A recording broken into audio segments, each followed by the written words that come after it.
बोल हरि बोल, हरि हरि बोल।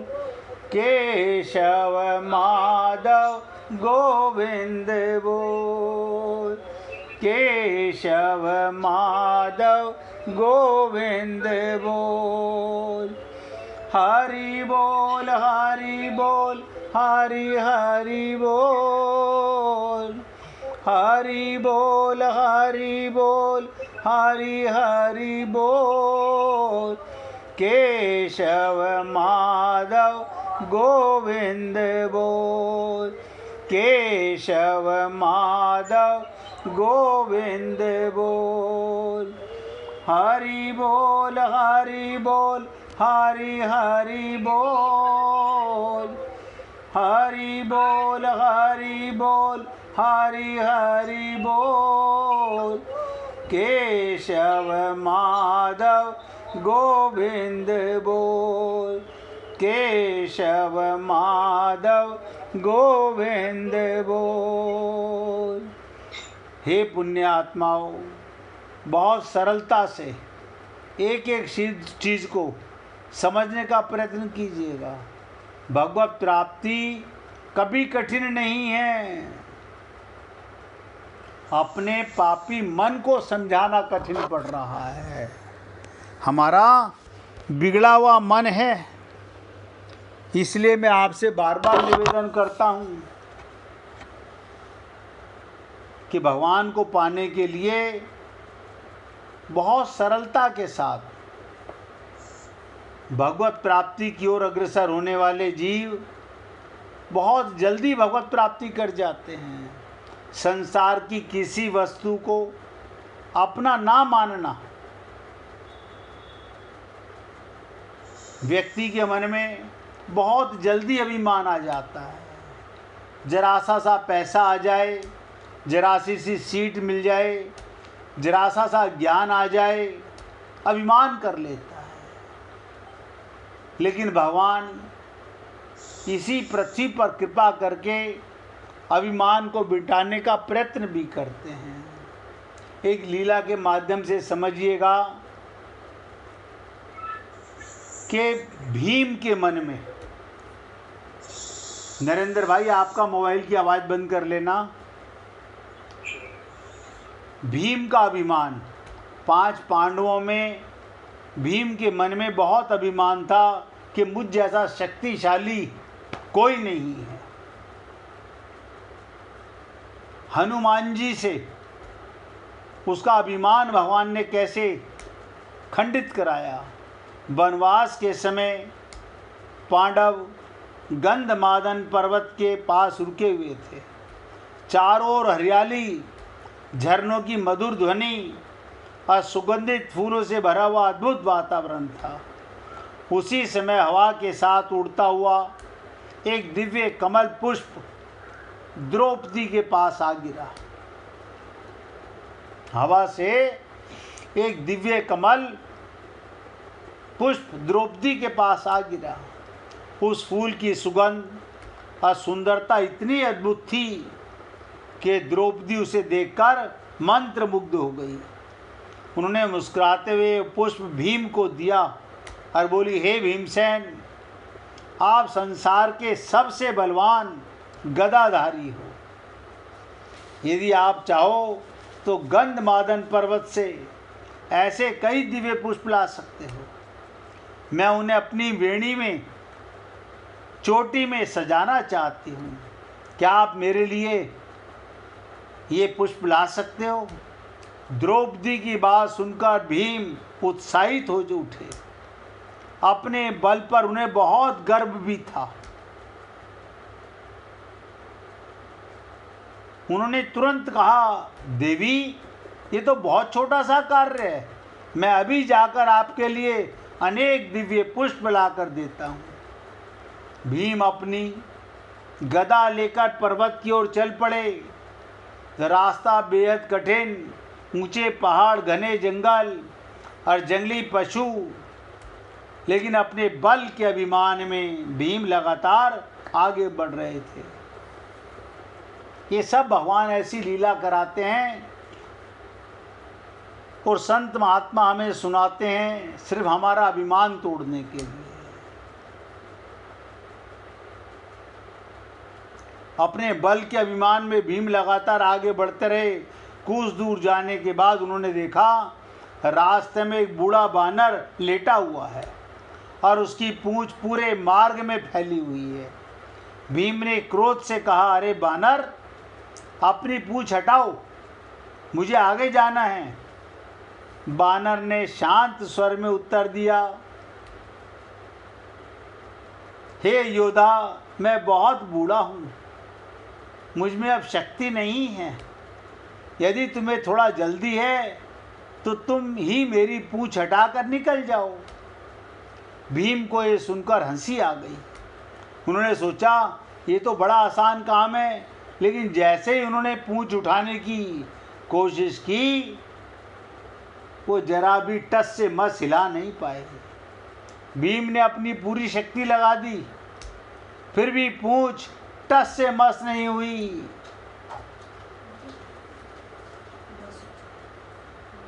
अब उन्हें आश्चर्य होने लगा।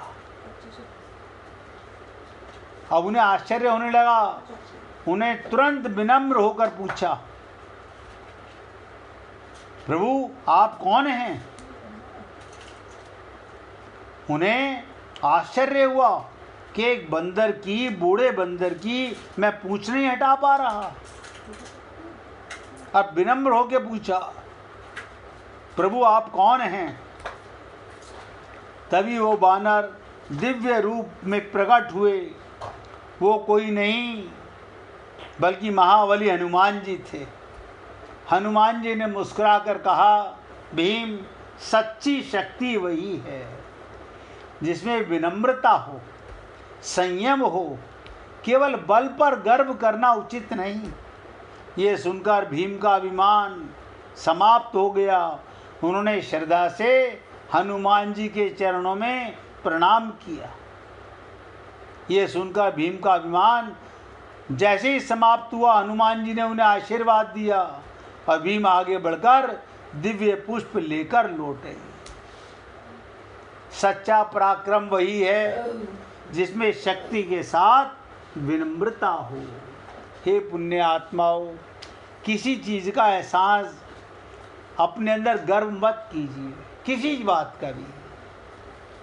जो वस्तु अपनी नहीं, उसे अपनी मानने से, उसकी प्राप्ति के लिए कर्म करने से बंधन होता है। शरीर आदि वस्तुएं अपनी तो हैं ही नहीं, अपने लिए भी नहीं हैं। मैंने कई बार निवेदन किया, ये शरीर अपने लिए नहीं, ये दूसरों की सेवा के लिए है। यदि अपने लिए होती तो इनकी प्राप्ति से हमें पूर्ण तृप्ति या संतोष हो जाता, पूर्ण तृप्ति मिल जाती, पूर्णता का अनुभव हो जाता। परंतु सांसारिक वस्तुएं कितनी ही क्यों ना मिल जाएं, कभी तृप्ति नहीं होती। शरीर को अपना मानना महान पाप है। ये तो सेवा के लिए मिला है, कर्म करने के लिए मिला है, और कर्म माने सेवा। तृप्ति या पूर्णता का अनुभव उस वस्तु भगवान के मिलने पर ही होता है। असली तृप्ति, असली पूर्णता केवल भगवत प्राप्ति से होती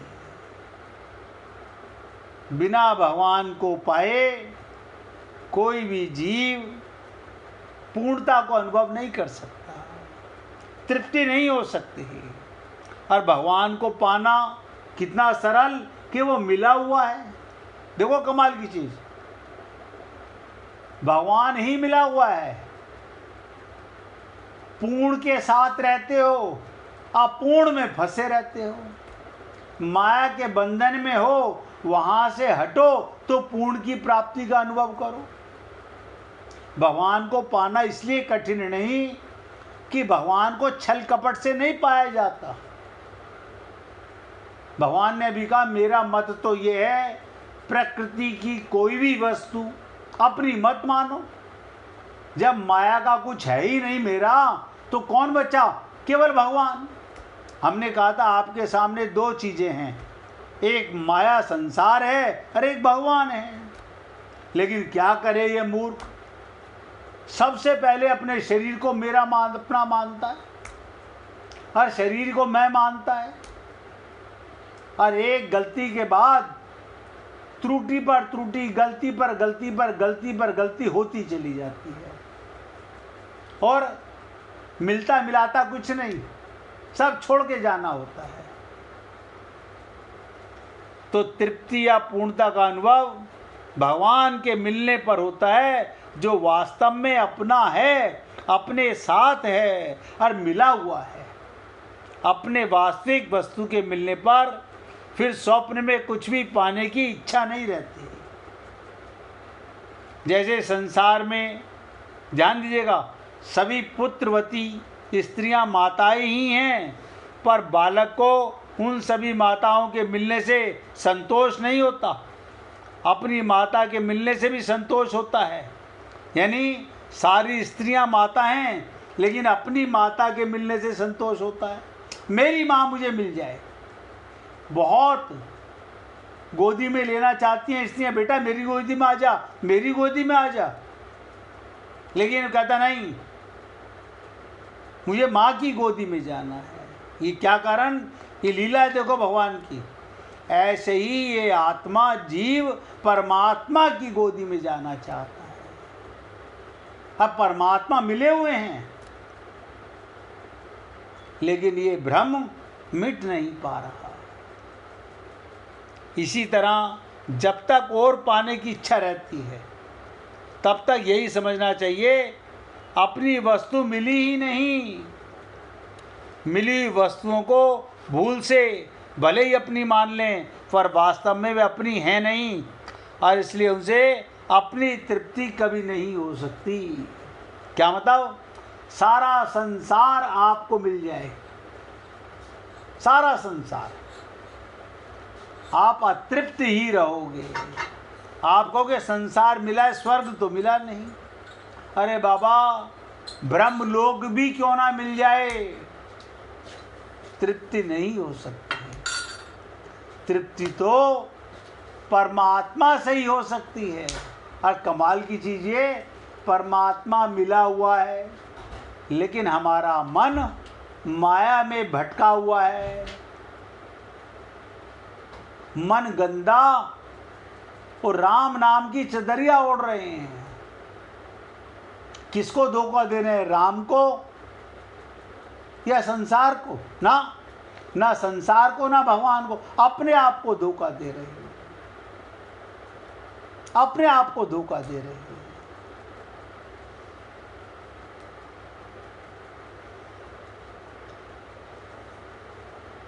बहुत से लोग मिलते हैं जीवन में, अपना अपना अनुभव बताते हैं। हम उस मंदिर में गए, हमारी ये मन्नत पूरी हो गई, हमारा ये पूरा हो गया। क्या कहूँ, मैं सोचता हूँ कैसे अज्ञानी लोग हैं। संसार को पाकर के मन्नतें, इससे भगवान को धन्यवाद देते हैं, प्रभु आपने हम पे बड़ी कृपा की।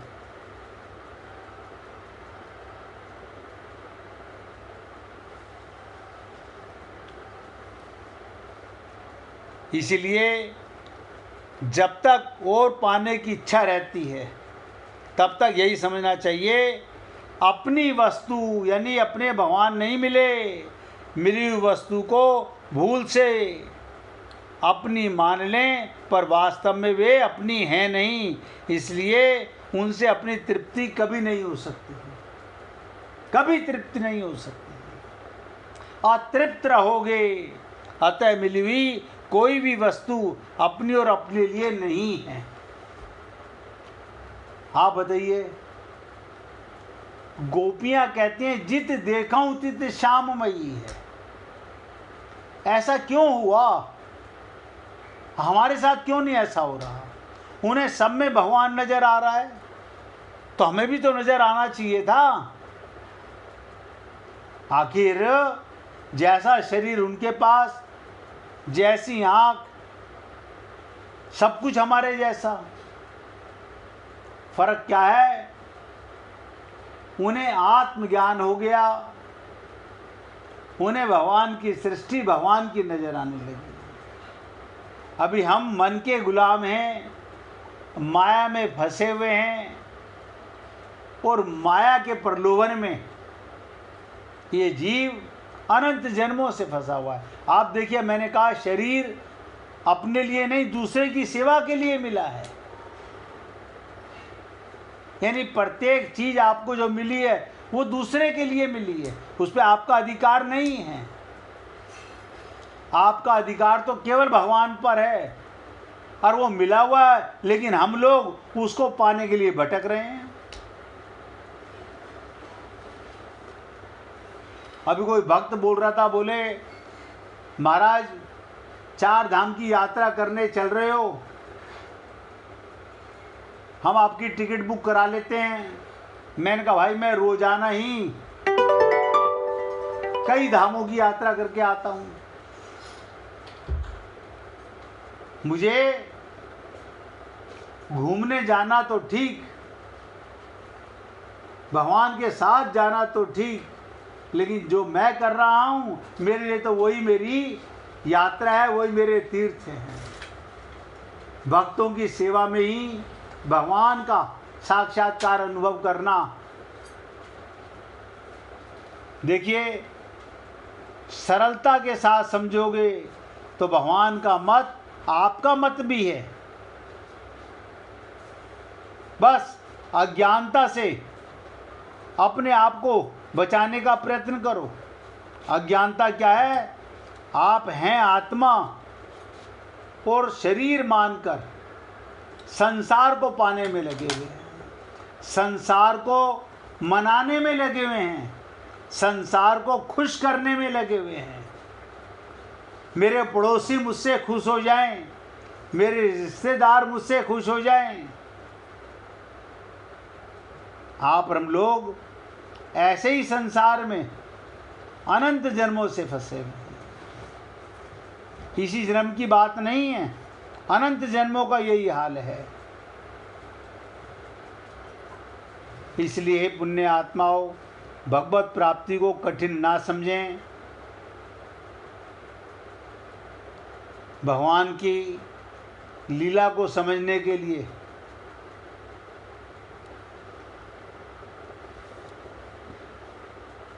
अगर आप थोड़ा सा एकाग्रचित होकर के सोचेंगे तो भगवान ही आपको मिला हुआ था, भगवान ही आपको मिला हुआ है।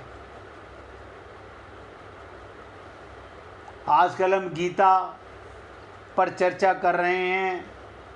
ये महाभारत काल में आती है गीता, और आप हम लोग भी इसी युद्ध के मैदान में, जीवन एक युद्ध है, इसी में आत्मज्ञान और भगवान का प्रेम पा सकते हैं। महाभारत काल की एक छोटी सी लीला सुनाता हूँ, फिर जिसे भजन सुनाना हो वो निकाल के रखना भाई। महाभारत काल की बात है। एक बार श्री कृष्ण और बलराम किसी जंगल से गुजर रहे थे। चलते चलते काफ़ी समय बीत गया। अब सूरज भी लगभग डूबने वाला था। अंधेरे में आगे बढ़ना संभव नहीं था।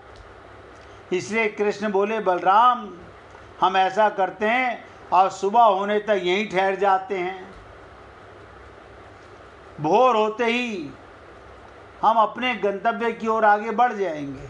बलराम बोले, पर इस घने जंगल में हमें खतरा हो सकता है। देखिए बलराम क्या बोले भगवान से, हमें खतरा हो सकता है, यहाँ सोना उचित नहीं होगा, हमें जागकर रात बितानी चाहिए। कृष्ण ने सुझाव दिया, अच्छा हम ऐसा करते हैं, पहले मैं सोता हूँ और तब तक तुम पहरा देते रहो, फिर जैसे ही तुम्हें नींद आए मुझे जगा देना, तब मैं पहरा दूंगा, तुम सो जाना। बलराम जी तैयार हो गए। कृष्ण कुछ ही पलों में कृष्ण गहरी नींद में चले गए। तभी बलराम को एक भयानक आकृति उनकी ओर आती दिखाई दी। वो कोई राक्षस था। राक्षस उन्हें देखते ही जोर से चीखा और बलराम बुरी तरह डर गए। इस घटना का एक विचित्र असर हुआ। भय के कारण बलराम का आकार छोटा हो गया और राक्षस और विशाल हो गया। उसके बाद राक्षस एक बार और चीखा। पुनः बलराम का डर कांप उठे। बलराम और सिकुड़ गए और राक्षस पहले से भी ज़्यादा बड़ा हो गया। ध्यान से सुनिएगा। राक्षस धीरे धीरे बलराम की ओर बढ़ने लगा। बलराम पहले से भयभीत थे और विशाल काय राक्षस को अपनी ओर आता देख जोर से चीख पड़े, कृष्णा। और चीखते ही वहीं मूर्छित होकर के गिर पड़े। बलराम की आवाज़ सुनकर कृष्ण भगवान उठे। बलराम को वहाँ देख उन्होंने सोचा बलराम पहरा देते देते थक गए होंगे और सोने से पहले उन्हें आवाज़ दे दी। अब कृष्ण पहरा देने लगे। कुछ देर बाद वही राक्षस भगवान श्री कृष्ण के सामने आया और जोर से चीखा। कृष्ण जरा भी घबराए नहीं और बोले, बताओ तुम इस तरह चीख क्यों रहे हो, क्या तुम्हें चाहिए? इस बार भी कुछ विचित्र घटा। कृष्ण के साहस के कारण उनका आकार बढ़ गया और राक्षस का घट गया। राक्षस को पहली बार कोई ऐसा मिला था जो उससे डर नहीं रहा था। घबराहट में वो पुनः कृष्ण पर जोर से चीखा। इस बार कृष्ण नहीं डरे और उनका आकार और बड़ा हो गया। राक्षस पहले से भी छोटा हो गया। एक आखिरी प्रयास में राक्षस पूरी ताकत से चीखा। कृष्ण मुस्कुराकर उठे। अभी बोले, बताओ तो क्या चाहिए तुम्हें? फिर क्या था, राक्षस सिकुड़कर बिल्कुल छोटा हो गया और कृष्ण ने उस राक्षस को हथेली में लेकर अपनी धोती में बांध लिया, फिर कमर में खोस लिया। कुछ ही देर सुबह हो गई। कृष्ण ने बलराम को उठाया, आगे बढ़ने के लिए कहा। वो धीरे धीरे आगे बढ़ने लगे। तभी बलराम उत्तेजित होते हुए बोले, पता है कल रात में क्या हुआ? एक भयानक राक्षस हमें मारने आया। तभी कृष्ण बोले, रुको रुको। बलराम को बीच में रोकते हुए कृष्ण ने अपनी धोती में बंधा हुआ राक्षस निकाला और बलराम को दिखाते हुए बोले, कहीं तुम इसी की बात तो नहीं कर रहे थे? बलराम डर गए, बोले, हाँ यही। पर कल जब मैं इसे देख रहा था तो ये बड़ा होता जा रहा था, ये इतना छोटा कैसे हो गया? बलराम आश्चर्यचकित होते हुए बोले। आप ध्यान दीजिएगा, आप हम लोगों के लिए क्या प्रेरणा। कृष्ण बोले, जब जीवन में तुम किसी ऐसी चीज़ से बचने की कोशिश करते हो जिसका तुम्हें सामना करना चाहिए तो वो तुमसे बड़ी हो जाती है और तुम नियंत्रण करने लगते हो। लेकिन जब तुम उस चीज़ का सामना करते हो जिसका सामना तुमने करना चाहिए तो तुम बड़े हो जाते हो, वो नियंत्रित हो जाती है। संसार की कोई ऐसी चीज़ नहीं जो इस जीव के सामने आपसे विशाल हो, क्योंकि आपके साथ परमात्मा है और माया भगवान की दासी है। इसलिए हे पुण्य आत्माओं, जो अपने साथ परमात्मा का अनुभव करता है उस पर कभी माया हावी नहीं होती। आज मैं अपने शब्दों को विराम दे रहा हूँ। बाकी इसी श्लोक की चर्चा कल थोड़ी सी और है, वो कल करेंगे। अब कौन भजन सुनाना चाह रहा है या कीर्तन करते हैं भाई? चलिए कीर्तन कीजिएगा। सुनाओ प्रभु। राधे राधे भैया।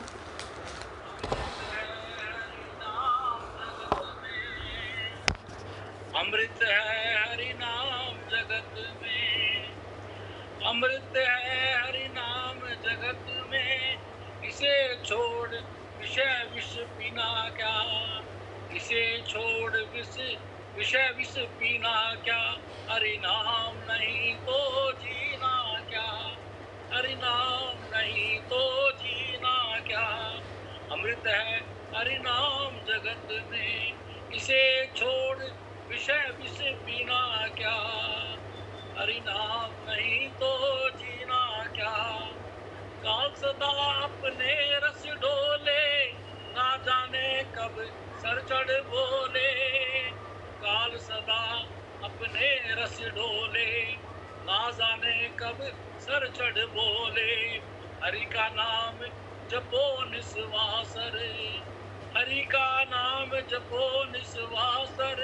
इसमें अब वर्ष महीना क्या, हरि नाम नहीं तो जीना क्या।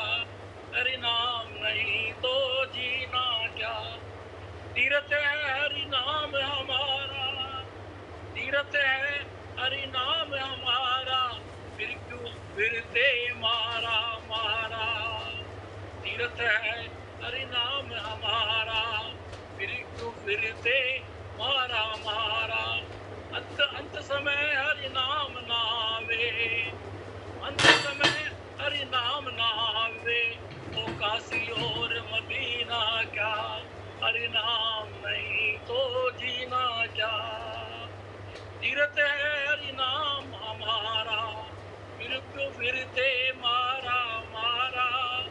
अंत समय हरि नाम नावे, तो काशी और मदीना क्या, हरि नाम नहीं तो जीना क्या। हरि नाम नहीं तो जीना क्या। भूषण से सब अंग सजा ले, रसना पर हरि नाम नावे। भूषण से सब अंग सजा ले, रसना पर हरि नाम नावे। आभूषण से अंग सजा ले, आभूषण से अंग सजावे, रसना पर हरि नाम नावे। दे पड़ी रह जाए यहीं पर, देह पड़ी रह जाए यहीं पर, फिर कुंडर और नगीना क्या। हरि नाम नहीं तो जीना क्या, हरि नाम नहीं तो जीना क्या।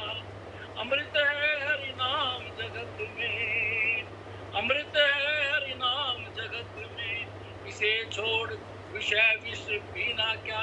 हरि नाम नहीं तो जीना क्या, हरि नाम नहीं तो जीना क्या। राधे राधे जी। बोलिए वृंदावन बिहारी लाल की जय जय श्री राधे, जय जय श्री राधे। बोलिए लाल जी का मंगल हो, सभी भक्तों का मंगल हो। सबको राधे राधे भैया, सबको राधे राधे जी, राधे राधे, राधे राधे भाई, राधे राधे, राधे राधे जी, राधे राधे।